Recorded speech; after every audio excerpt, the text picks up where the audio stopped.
The other thing I want to add to that, because it started off just saying that it looks like retail is starting to invest more into Forex, which is a good thing. And then it looks like also that I guess Gain Capital was the number one place that people went to put foreign exchange into.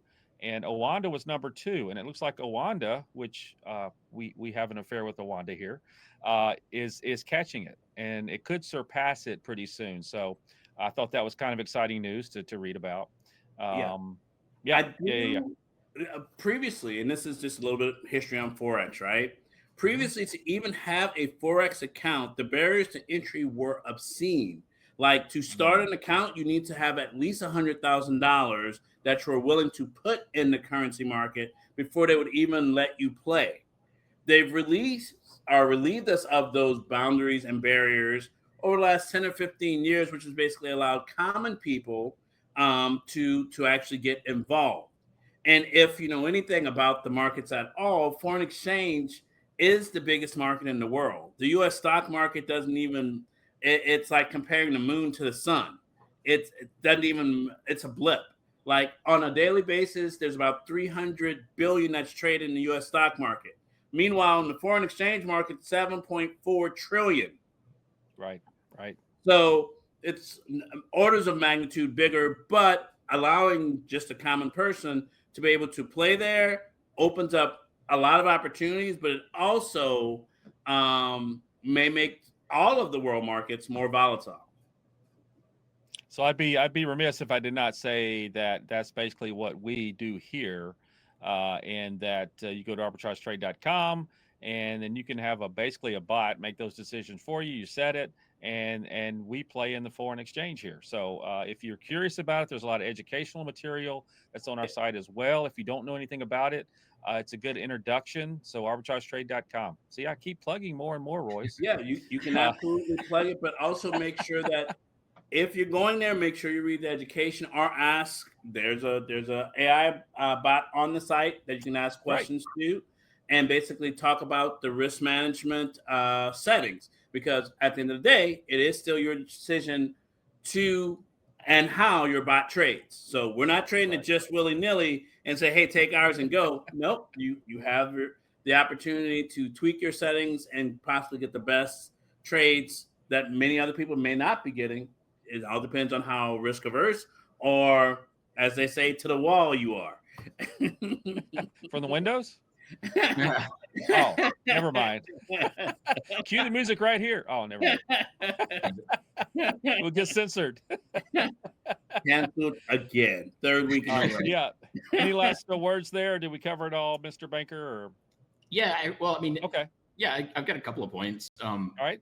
One of the things I thought was interesting when I was looking into this, because I did not realize how neck and neck Oanda and Gain Capital really were. I thought Gain Capital was really still had a much more significant market share, but apparently the inflow, like their inflows have been significantly higher to the point that you mentioned in the retail space, which I thought was kind of interesting.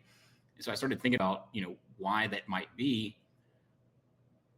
One interesting note is that Oanda quietly put themselves up for sale last week. Yep, saw that. The parent company CVC just it's very, very quietly put themselves up for sale. They only listed it to a couple of larger buyers that might be interested. It's not like a public thing there were very few articles on it, period. So I'm interested to see how, if they did usurp Gain and take over that that largest market share, how that might affect what they're going to actually ask for it rather than being number two. Yeah, last time they were for sale was for about $2 billion. Yeah. And they've not announced what their asking price is. Like, I couldn't find anything on what the actual numbers were or anything like that. I just thought it was kind of an interesting little tidbit. Yeah. But the other thing is, and you'll enjoy this one, Darren, is that, and this is, let's go tinfoil hat for a second.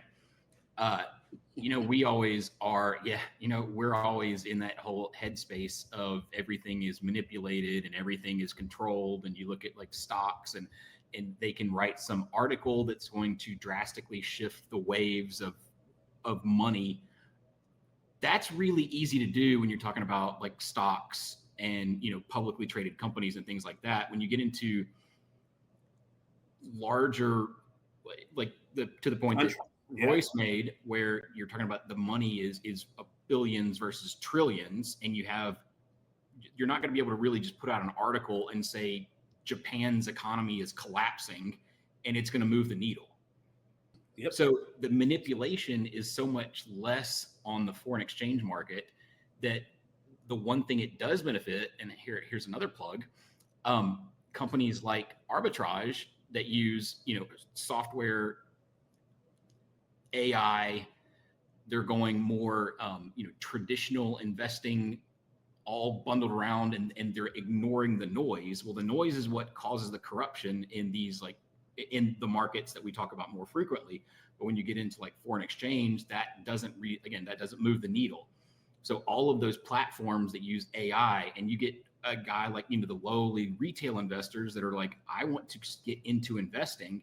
They easily latch on to, the programs that make it easier for them to get into it and make it easier for them to actually start making money, and the PIPS program where you can make money while you sleep. You don't need a ton of money. You just need some money. And since Oanda and all these foreign exchange have removed those barriers in the same way that Robinhood brought all of these investors to the stock market, it really makes sense for a lot of retail inflow to happen and for a lot of money to come into Forex, because you can really you can get, bots, and you can get AI, and you can use charts, and you can use things, and you don't have to worry about listening to, Fox News or CNN or what's, Bloomberg or whatever the hell is happening in the world right now, or on those TV stations, because it doesn't really make a difference. Now you got all these countries versus funds. I finally converted Josh. Yeah.